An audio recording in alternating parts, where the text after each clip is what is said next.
నమస్తే, welcome to YoYo TV election special. Kadapa faction రాజకీయాలకు మారుపేరైన జిల్లా.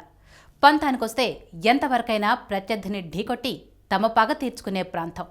కడప జిల్లాలో ఒకటైన నియోజకవర్గం ఫ్యాక్షనిస్టుల అడ్డా జమ్మలమడుగు. ఎన్నికలు సమీపిస్తున్న తరుణంలో జమ్మలమడుగు రాజకీయాలు రసవత్తరంగా మారుతున్నాయి. ఎన్నికల్లో నెగ్గేందుకు అధికార ప్రతిపక్ష నేతలు వ్యూహాలు రచిస్తున్నారు.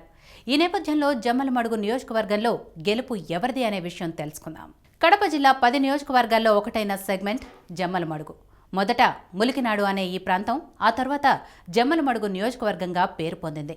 ఫ్యాక్షన్ రాజకీయాలకు అడ్డాగా జమ్మలమడుగు పేరు పొందింది. ఇక జమ్మలమడుగు నియోజకవర్గం 1955లో ఏర్పడింది. అప్పటి నుండి ఇప్పటి వరకు మొత్తం 14 సార్లు ఎన్నికలు జరిగాయి. అందులో 5 సార్లు టీడీపీ గెలవగా 3 సార్లు కాంగ్రెస్, 2 సార్లు స్వతంత్రులు, 2 సార్లు కిసాన్ మజ్దూర్, ఒకసారి వైసీపీలు విజయం సాధించాయి. ఈ నియోజకవర్గం పరిధిలో మైలవరం, కొండాపురం, జమ్మలమడుగు, ముద్దనూరు, ఎర్రగుంట్ల మండలాలున్నాయి. ఈ నియోజకవర్గంలో మొత్తం దాదాపు 2 లక్షల ఓటర్లు ఉండగా అందులో 90,000 మంది మహిళా ఓటర్లు, 1,10,000 పురుష ఓటర్లు ఉన్నట్టు తెలుస్తుంది. అలాగే రెడ్డి, ఎస్సీ, బీసీ సామాజిక వర్గ ప్రజలు ఎక్కువగా ఉన్నారు. అలాగే చేనేత కార్మికులు కూడా ఉన్నారు. అయితే ఇతర సామాజిక వర్గ ప్రజలు ఇక్కడ ఉన్నప్పటికీ రాజకీయాలు మాత్రం ఏల్తున్నది రెడ్డి సామాజిక వర్గం వారే కావటం విశేషం. 1955 నియోజకవర్గం ఏర్పడినప్పటి నుండి తాతి నరసింహారెడ్డి 2 సార్లు గెలుపొందగా కుంద రామయ్య 2 సార్లు, మొరమగారి రామనాథన్ రెడ్డి ఒకసారి గెలుపొందారు. ఆ తర్వాత పొన్నపురెడ్డి శివారెడ్డి 3 సార్లు వరుసగా విజయం సాధించి టీడీపీ పార్టీకి జమ్మలమడుగు నియోజకవర్గాన్ని కంచుకోటగా మార్చారు. ఇక శివారెడ్డి మరణానంతరం తండ్రి వారసత్వాన్ని అందుకున్న రామసుబ్బారెడ్డి టీడీపీ పార్టీ తరపున వరుసగా 2 సార్లు విజయం సాధించారు. ఆ తర్వాత 2004 ఎన్నికల్లో వైఎస్ రాజశేఖర రెడ్డి హవా కొనసాగిన నేపథ్యంలో ఇక్కడి నుండి కాంగ్రెస్ పార్టీ తరపున ఆదినారాయణ రెడ్డి టీడీపీ అభ్యర్థి రామసుబ్బారెడ్డిపై విజయం సాధించి టీడీపీ కంచుకోటను బద్దలు కొట్టారు. ఇక 2009లో కూడా ఆదినారాయణ రెడ్డి టీడీపీ అభ్యర్థి రామసుబ్బారెడ్డిపై గెలుపొందారు. 2014లో ప్రత్యేక ఆంధ్రప్రదేశ్ ఏర్పడిన తరుణంలో ఆదినారాయణ రెడ్డి వైఎస్ రాజశేఖర రెడ్డి తనయుడు జగన్మోహన్ రెడ్డి వెంట నడిచారు. ఈ క్రమంలో 2014 ఎన్నికల్లో మూడోసారి వైసీపీ తరపున పోటీ చేసిన ఆదినారాయణ రెడ్డి టీడీపీ అభ్యర్థి రామసుబ్బారెడ్డిపై 12,000 మెజార్టీతో గెలిచి హ్యాట్రిక్ విజయం సాధించారు. అయితే ఆ తర్వాత జరిగిన రాజకీయ పరిణామాల తరుణంలో ఆదినారాయణ రెడ్డి టీడీపీలో చేరారు. ఈ క్రమంలో సీఎం చంద్రబాబు కేబినెట్లో ఆదినారాయణ రెడ్డి మంత్రి పదవి బాధ్యతలు చేపట్టారు.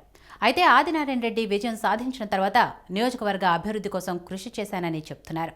ఒక మంత్రిగా నియోజకవర్గానికి రావాల్సిన నిధుల కంటే ఎక్కువగా తీసుకొచ్చి రోడ్లు, మౌలిక సదుపాయాలు కల్పించానని తెలిపారు. అదే సమయంలో ప్రజలు మాత్రం సిమెంట్ కర్మాగారం ఉన్నప్పటికీ ఉపాధి సదుపాయాలు కల్పించలేదని, సాగునీరు, త్రాగునీరు లేక ఇబ్బందులు పడుతున్నామని తమ ఆవేదన వ్యక్తం చేస్తున్నారు. వైఎస్ రాజశేఖర రెడ్డి హయాంలో వచ్చిన బ్రాహ్మణి ఉక్కు కర్మాగారం, చేనేతల కోసం నిర్మించిన టెక్స్టైల్ పార్క్ ప్రస్తుత పాలకులు పట్టించుకోవటం లేదని చెప్తున్నారు. అలాగే ఉపాధి లేక చేనేత కార్మికులు పట్టణ ప్రాంతాలు వలస వెళ్తున్నారని ఇక్కడి ప్రజలు తెలియజేస్తున్నారు. ఇక 2019 ఎన్నికల సమయం ముంచుకొస్తున్న తరుణంలో నేతలు ప్రజాక్షేత్రంలో పర్యటిస్తున్నారు. వచ్చే ఎన్నికల్లో టీడీపీ నుండి ఆదినారాయణ రెడ్డి, రామసుబ్బారెడ్డిలు టికెట్ కోసం పోటీ పడగా వీరిద్దరికీ రాజీ కుదిర్చిన సీఎం చంద్రబాబు నాయుడు రామసుబ్బారెడ్డి జమ్మలమడుగు నియోజకవర్గ టికెట్ ఖరారు చేయగా మంత్రి Adinarayana Reddy Kadapa parliament ticket confirm చేశారు. ఈ నేపథ్యంలో రామసుబ్బారెడ్డి నియోజకవర్గంలో పర్యటిస్తున్నారు. గతంలో వరుసగా 3 సార్లు ఓడిపోయిన తరుణంలో రామసుబ్బారెడ్డిపై ప్రజల్లో కొంత సానుకూలత ఉంది. అలాగే ఆదినారాయణ రెడ్డి వర్గం తన వర్గం కలిస్తే తన గెలుపు సులువవుతుందని రామసుబ్బారెడ్డి భావిస్తున్నారు. గతంలో నియోజకవర్గంలో టీడీపీ పార్టీ చేసిన అభివృద్ధి పనులను ఇంటింటికి తిరుగుతూ ప్రజలకు తెలియజేస్తున్నారు. ప్రజల్లో తనపై ఉన్న సానుకూలత, చేసిన అభివృద్ధి తనను గెలిపిస్తాయని రామసుబ్బారెడ్డి ధీమా వ్యక్తం చేస్తున్నారు. ఇక అదే సమయంలో వైసీపీ తరపున పోటీ చేస్తున్న యువ నాయకుడు సుధీర్ రెడ్డి కూడా నియోజకవర్గంలో పర్యటిస్తున్నారు. టీడీపీ నాయకులు చేసిన తప్పును, చేయని అభివృద్ధిని ప్రజలకు వివరిస్తున్నారు. వైఎస్ హయాంలో జరిగిన అభివృద్ధి తప్ప టీడీపీ ఇప్పటి వరకు చేసిన అభివృద్ధి శూన్యమంటున్నారు. ఇక ఆదినారాయణ రెడ్డి వైసీపీలో గెలిచి టీడీపీలో చేరటంతో నియోజకవర్గ ప్రజలు జీర్ణించుకోలేకపోతున్నారని, వచ్చే ఎన్నికల్లో టీడీపీ అభ్యర్థి రామసుబ్బారెడ్డిని ఓడించడం ఖాయమని సుధీర్ రెడ్డి ధీమా వ్యక్తం చేస్తున్నారు.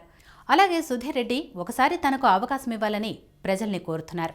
అలాగే జనం కోసం జనాల్లోకి వస్తున్న జనసేన పార్టీ కూడా ఇక్కడ బలమైన అభ్యర్థిని బరిలోకి దింపాలని భావిస్తోంది. ఇక మొత్తానికి జనసేన పోటీలో ఉన్నప్పటికీ టీడీపీ వైసీపీ అభ్యర్థుల మధ్యలోనే రసవత్ర పోరు నెలకొంది. ఈ నేపథ్యంలో జమ్మలమడుగు నియోజకవర్గ ప్రజలు టీడీపీ అభ్యర్థి రామసుబ్బారెడ్డిపై సానుభూతి కురిపిస్తారా లేక వైసీపీ నేత సుధీర్ రెడ్డికి అవకాశం ఇస్తారా అనేది తెలియాలంటే ఎన్నికల ఫలితాలు వచ్చే వరకు ఆగాల్సిందే మరి. హలో, మిమ్మల్నే యోయో టీవీ యాప్ డౌన్లోడ్ చేసుకున్నారా? ఇంకా లేదా? మీ యాప్ స్టోర్కి వెళ్ళి వెంటనే డౌన్లోడ్ చేసుకోండి.